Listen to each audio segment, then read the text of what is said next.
Good morning. देखिए, तो आज हम लोग डायरेक्ट टॉपिक पे चलते हैं, क्योंकि झारखंड में बहुत जल्द वैकेंसी आने वाली है। और हम सभी लोग जानते हैं कि जिस तरह से अभी कोविड-19 2 साल से चल रहा है, तो वैकेंसी भी रुक गई है। सरकार को जो नीति पॉलिसी है वो भी चेंज हो गई है।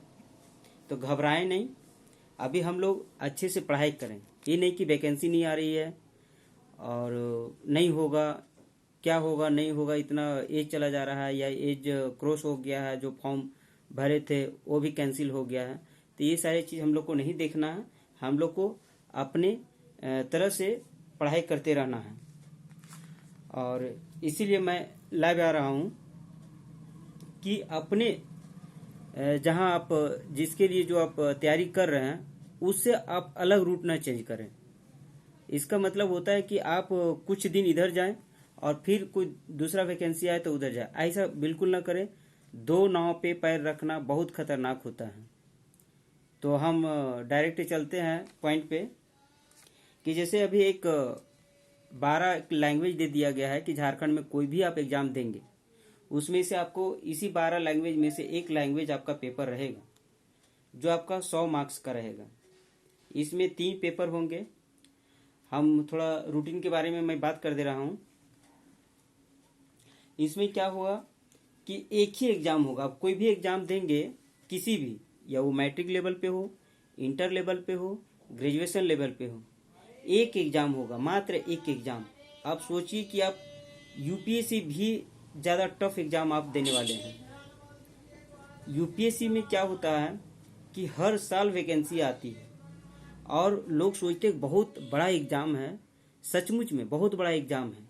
लेकिन उसमें क्या हुआ कि इस वर्ष नहीं हुआ तो अगले वर्ष होगा, अगले नहीं हुआ तो उससे अगले वर्ष होगा। लेकिन यहाँ क्या है कि अगर इस बार से नहीं हुआ तो आप अपने लाइफ में फिर अगला आप सीजीएल नहीं देख पाएंगे।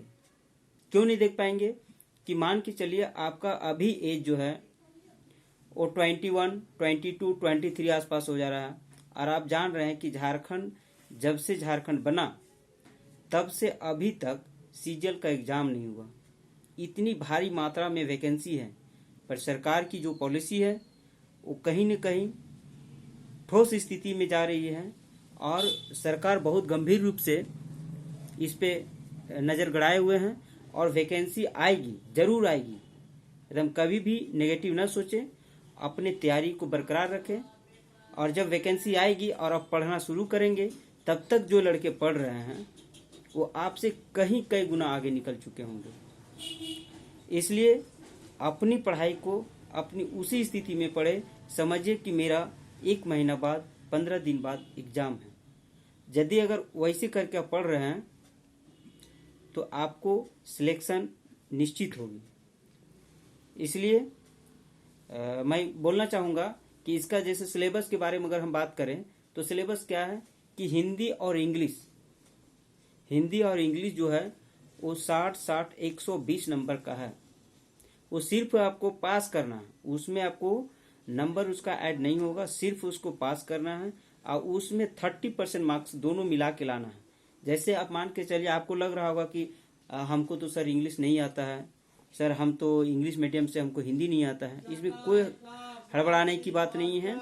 दोनों मिला के मतलब है कि आप हिंदी अगर आप 60 में से अगर आप 36 नंबर 38 नंबर ले आते हैं तो, और इंग्लिश में आप 1 नंबर भी मत लाइए तो आप क्वालिफाई कर जाएंगे। ठीक, इसमें है कि दोनों मिलाकर तो आपको 12 या 36 नंबर आपको इसमें पास करने के लिए लाना ही होगा। तभी आपका अगला सेकेंड और थर्ड पेपर जो होगा वो चेक होगा। वरना आपका, आप मान के चलिए कि आपका इसमें आ गया 34 नंबर, 35 नंबर, यानी 30 नंबर से कम परसेंट से कम आ गया, तो आप वहाँ अगर आप सेकेंड और थर्ड पेपर में आप अगर 100 में 100 नंबर भी लेकर आते हैं तो आपका सिलेक्शन नहीं होगा। इसलिए अपनी पढ़ाई को रणनीति बना के पढ़े कि हमको किस टॉपिक पे कितना टाइम देना है, और उस रणनीति से आपको क्या, आप आपको लग रहा हो कि मैं तो एकदम कोई लैंग्वेज पेपर ले लिया, खोटा नागपुरी कुछ, अब मुझे समझ में नहीं आ रहा है। जो आपका कंडीशन है वही सबका कंडीशन होगा, क्योंकि जो पिछले बार जो वैकेंसी आ रही थी उसमें सिलेबस कुछ और था। अब जो जितने भी वैकेंसी आएंगी उसका सारा का पैटर्न चेंज हो चुका है। इसलिए आप अपनी पढ़ाई को कंटिन्यू बनाए रखें, अपने से सेल्फ स्टडी करें, और उसके बाद आप, मैं तो सजेस्ट करना चाहूँगा पहले आप अपने तरह से जो आपको टूटी फूटी लैंग्वेज में आती है वो लैंग्वेज लें, और उसको पहले अपने एक बार रीडिंग करें, एक बार दो बार, उसके बाद आप कहीं अगर लगे तो आप कोचिंग सेलेक्ट कर सकते हैं। मैं ये नहीं कह रहा हूँ कि आप कोचिंग ना जाएं, कोचिंग जाइए, बट पहले तो अपने कोचिंग वाले क्या करेंगे, आपको पढ़ाएंगे, आपके जैसा जैसा उनके पास 500 लड़का होंगे। अब 500 अगर एक कोचिंग से है तो समझिए 5 लाख लड़का होंगे। अब 5 लाख लड़का में से वैकेंसी कितना है, मात्र आपका 1000, 1400, 1500 आएंगे, तो उसी में से लड़का है। लेकिन जो आप अपने खुद आप करेंगे, जो सिलेक्ट करेंगे, जैसे आप पढ़ाई करेंगे उस हिसाब से आपका सिलेक्शन होगा। तो इसमें क्या है कि आप हिंदी और इंग्लिश को क्वालिफाइंग मार्क्स है, आप उसमें थोड़ा बहुत मेहनत करेंगे, अगर 1 घंटा आधा घंटा भी पढ़ेंगे 2 घंटा तो उसमें आपका हो जाएगा। रही बात आपका लैंग्वेज का, तो उस लैंग्वेज की पेपर की अगर हम बात करते हैं तो उसमें 100 मार्क्स का है। कोई भी लैंग्वेज आप लेंगे उसमें 100 मार्क्स का है, और उसमें से आप जितना स्कोर कर सकते हैं 80, 85, 90, बहुत लड़के तो अपने अपने क्षेत्र में 90 प्लस ले आते हैं। ये हो गया सेकेंड पेपर, और थर्ड पेपर जो है उस सब के लिए इक्वल रहेंगे, जो 150 नंबर का होगा। उसमें से क्या क्या होगा, आप पहले जीएस आ जाएगा, उसके बाद साइंस हो जाएगा, उसके बाद मैथ्स हो जाएंगे, रीजनिंग, और कंप्यूटर भी है उसमें 20 नंबर का। और झारखंड सबसे बड़ी बात है कि उसी पेपर में दिया हुआ है 40 नंबर का आपका, समझ रहे हैं। तो इस तरह से आपको अगर झारखंड और कोई लैंग्वेज पेपर जो लेते हो दोनों मिलाकर आपको 140 नंबर का है। अगर ये दोनों पेपर अगर अच्छा से कर लिए तो मैथ रीजनिंग तो नॉर्मली सब करते ही हैं, जो जनरल कंपटीशन में उतर गए हैं वो 20 नंबर रीजनिंग है, 20 मैथ है, तो 20 में से कम अगर नहीं भी 40 नंबर में तो वो 32 नंबर 33 नंबर ले आएंगे, इसमें नो डाउट सभी लड़का लाएंगे। तो उसमें आपका तो इक्वल रहेगा। जो लैंग्वेज पेपर है जो झारखंड है, और 40 नंबर झारखंड यहाँ नहीं होता है। 40 नंबर पढ़ने के लिए आपको कितनी बुक रखनी होगी, ये नहीं कि 2 बुक हम एक उड़ान ले लिए, प्लेथोरा रख लिए या शिवांगन का रख लिए। ये सारे बुक के अलावा भी आपको कुछ एक्स्ट्रा, आप सोचिए कि सब लड़का इसी को पढ़ रहे होंगे, तो उसमें से आपको मार्किंग करना होगा। और ऐसा उसको पढ़ डालिए अभी से, ताकि जब आपको फॉर्म फिलअप फिर तो होगा ही, उसके बाद से आप सेट मारिए, जैसे हो गया। और उसके बाद आपका जो लैंग्वेज पेपर रहेगा उसमें भी आप सेट मारिए, पहले उसको पढ़िए। और उसमें सबसे अच्छे है कि आपका 1-2 बुक चूज कीजिए जो अच्छे हैं। हम नहीं बोलेंगे जो हम ही बोलेंगे वही पढ़िए, ऐसा बात नहीं है। जैसे हम स्पेशल अगर देखा जाए तो हम खोटा लैंग्वेज से ताल्लुक़ रखते हैं, तो उसमें से भी है 2-3 बुक ऐसे हैं कि आप अगर वो सारे बुक पढ़ लेंगे और अगर आपको खोटा आती है तो बहुत अच्छे से आप, अगर नहीं भी कभी पढ़े हैं तो मुझे लगता है कि अगर आप गांव से अगर बिलोंग करते होंगे तो 60% आपको फर्स्ट टाइम में आपको समझ में आ जाएगा, फर्स्ट टाइम में। तो इसका ये सिलेबस है। आप कोई भी एग्जाम, जैसे आप सिपाही का कर रहे हैं, स्पेशल ब्रांच का कर रहे हैं, या सीजीएल का कर रहे हैं जो सचिवालय का है उसका भी कर रहे हैं, तो एकदम मन लगा कि उसको करना ही होगा, वरना बहुत पछताइएगा। वैकेंसी निकल जाएगी, सिलेक्शन लेने वाला ले लेगा और आप बैठे के बैठे रह जाएंगे। आप फिर बोलेंगे कि नहीं मेरा तो हुआ ही नहीं, बहुत टफ था एग्जाम, ऐसा था वैसा। जैसे अभी फिलहाल और 1-2 एग्जाम हो, अब ये नहीं कि आपको लग रहा हो कि पता नहीं होगा फिर कैंसिल हो जाएगा या एग्जाम नहीं होगा, तो ऐसी बात नहीं है, हर बार आपका कैंसिल एग्जाम नहीं होगा। और अबर जो आएगा, आप देखें कि अभी जो एक सप्ताह पहले 5-6 दिन पहले जो अभी आई एक नोटिस जो टेंडर के लिए आपका डाला गया है गवर्नमेंट की तरफ से, तो वो आपका ओमार से लेकर, ओमार सेट करने से लेकर के फॉर्म भरवाने से लेकर के आपका सिलेक्शन तक वो कंपनी ही काम करेगी आपके ऊपर।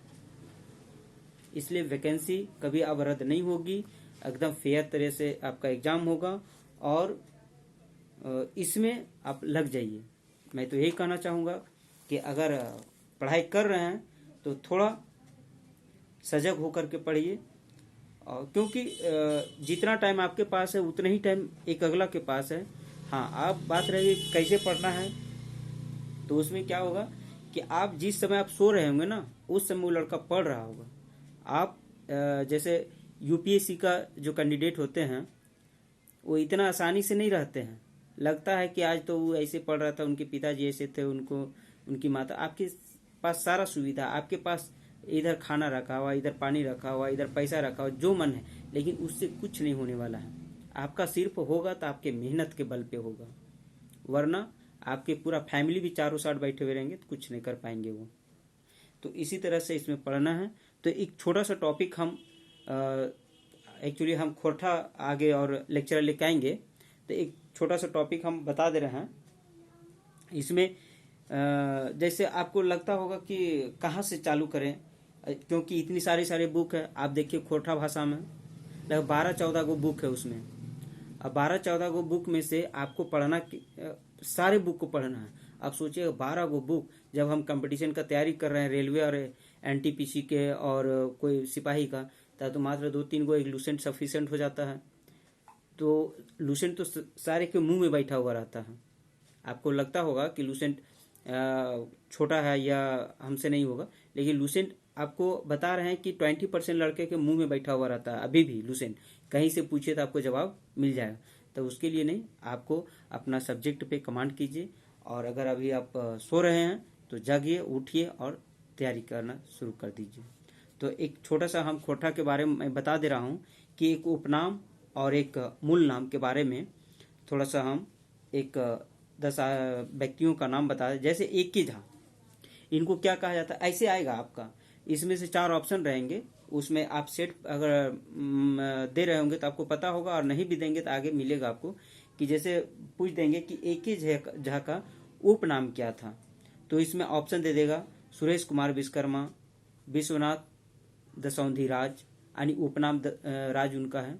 तो इस तरह से जैसे एके झा का नाम है झारपात, बहादुर पांडे का नाम है आपका झिंगफुलिया, जो बहुत ही फेमस है झिंगफुलिया। आपको नहीं लगता है कि गांव देहात में जो होता है फूल वगैरह, तो उससे आपको ट्रिक उससे निकाल करके कोई वर्ड से इस वर्ड से उस वर्ड में आप जोड़ करके आप रिलेट, क्योंकि आप देखिएगा तो लगभग आपका 200 राइटर हैं, 200 बुक है, 200 मतलब बहुत ही है। तो आपको कैसे पढ़ना है वो आप पे डिपेंड करता है। कोई जैसे हम अपने तरीके से पढ़ रहे हैं, हम बताएंगे, हो सकता है आपको वो समझ में, लेकिन जो आप पढ़ेंगे वो आपको जरूर समझ में आए। मान के चलिए आज हम 10 गो पढ़ाई कर लिए हैं, अभी 10 गो राइटर के बारे में पढ़े हैं, 10 गो में से हमको 10 गो नहीं आएगा, लेकिन क्या कम से कम 2 गो 3 गो, इतना तो भी नहीं कि 3 गो नहीं आएगा, 10 गो में से 3 गो जरूर आएगा। और हो सकता है कभी 5 गो भी आ जाए, 8 गो भी आ जाए। तो इस तरह से आपको प्रैक्टिस करते रहना होगा। और जैसे इसमें बहुत सारे हैं राइटर वगैरह, फिर हम अगले भी क्लास में अब शेड्यूल बना करके मैं देंगे। उसमें जैसे बहुत कुछ होता है कि आप खोरठा पढ़ाएंगे तो कुछ कुछ ऐसा आपका वर्ड आएगा जो आप शायद आप नहीं जानते हो, क्योंकि आप यहाँ से अगर हम चलते हैं, आप मेरे पीछे अगर देख रहे होंगे तो ये आपका मैप है, तो इसमें अगर आप देख रहे होंगे तो इसमें जो यहाँ से आपका गढ़वा पलामू चतरा से इधर से अगर हम चलते हैं तो आपका दुमका तक ऊपर वाले में पूरा खोरठा भाषी इलाका है। 16 को ऐसे डिस्ट्रिक्ट हैं जहाँ खोरठा बोली जाती है, लेकिन हो सकता है कि सारे लोग अभी खोरठा न लिए हों, कुछ नागपुरी लिए होंगे, कुछ हो लिए होंगे, कुरमाली है, पचपरगनिया है। तो ये सारे लैंग्वेज को, बट आपको जिसमें थोड़ा आप समझ रहे हैं उसी में से आप लैंग्वेज को चूज करेंगे। और इसी में से जैसे हम लोग बोलते हैं कि उदाहरण, उदाहरण में क्या होता है, प्रत्यय होता है। बोलना, तो हम लोग बोलते हैं कहीं अगर हम लोग जाते होंगे या किन्हीं को और देखते हैं तो नहीं बोलते हैं कि बजक रहा है, मतलब बहुत बोल रहा है तो बजक रहा है। तो ये सारे लैंग्वेज को अपने से जोड़ना होगा, उसमें याद करना होगा, 2 बार 4 बार उसको पढ़िएगा। तो और कुछ अपने दादा दादी नाना नानी से आप सीखिए। हो सके तो अगर टाइम मिले तो मैं कहूँगा कि आप 1 सप्ताह के लिए घर चले जाएं और वहीं आप कुछ ऐसे चीज़ें अगर उन लोग को बीच में रहेंगे और बात करते रहेंगे तो कुछ हमको लग रहा है कि 5-10% आप वहाँ से भी सीख सकते हैं। तो इसलिए जब अगर मौका मिले घर जाने का तो आप वहाँ भी जा कर के आप खाली टाइम नहीं बैठे, आप कुछ बात करने का कोशिश करें जो उन लोगों ने आपको कुछ सिखाने का काम करेंगे। तो इस तरह से जैसे आरो आरो हम लोग बोलते हैं आदि, तो आरो आरो हो गया। उसके बाद बोलते हैं जैसे गुला, गुला मतलब क्या होता है, मतलब सभी लोग, सब गुला, छवेन सब गेलथी, ऐसे हम लोग बोलते हैं ना। गिधर गुला बोलते हैं, छवेन बोलते हैं। अब बहुत है जैसे हम लोग पोठी, पोठी बाजार पेट बोलते हैं। तो उसमें बाजार और पेट, तो बाजार तो हम लोग ऐसे नॉर्मली बोलते हैं, और पेट मतलब पोठिया, ठीक है। ये पोठी मतलब एक मछली भी होता है, तो वो मतलब एक वर्ड का एक और मीनिंग हो सकता है, लेकिन आपको उसमें आपको ऑप्शन के अनुसार और वो जो वर्ड रहेगा उसके अनुसार आपको मतलब एकदम ठेठ आप बोलिए, एकदम ठेठ। ये नहीं कि हमको शर्म आ रही है, क्या अगला बोलेगा कि देखो फलाना का बेटा रांची गया है और ये तो मेरे जैसा बोल रहा है। ऐसा शर्माना नहीं है, एकदम आपको सीखना है। और मैं आगे और जैसे बहुत सारे खोटा में है तो मैं सब्जेक्ट बाय सब्जेक्ट और उसमें टॉपिक बाय टॉपिक मैं बहुत अच्छे से क्लियर करूँगा। और आज के लिए मैं इतना ही कहना चाहूँगा कि आप लोग एकदम तैयारी रहें, और फिर कहीं वैसा लगे तो आप कमेंट्स जरूर करेंगे।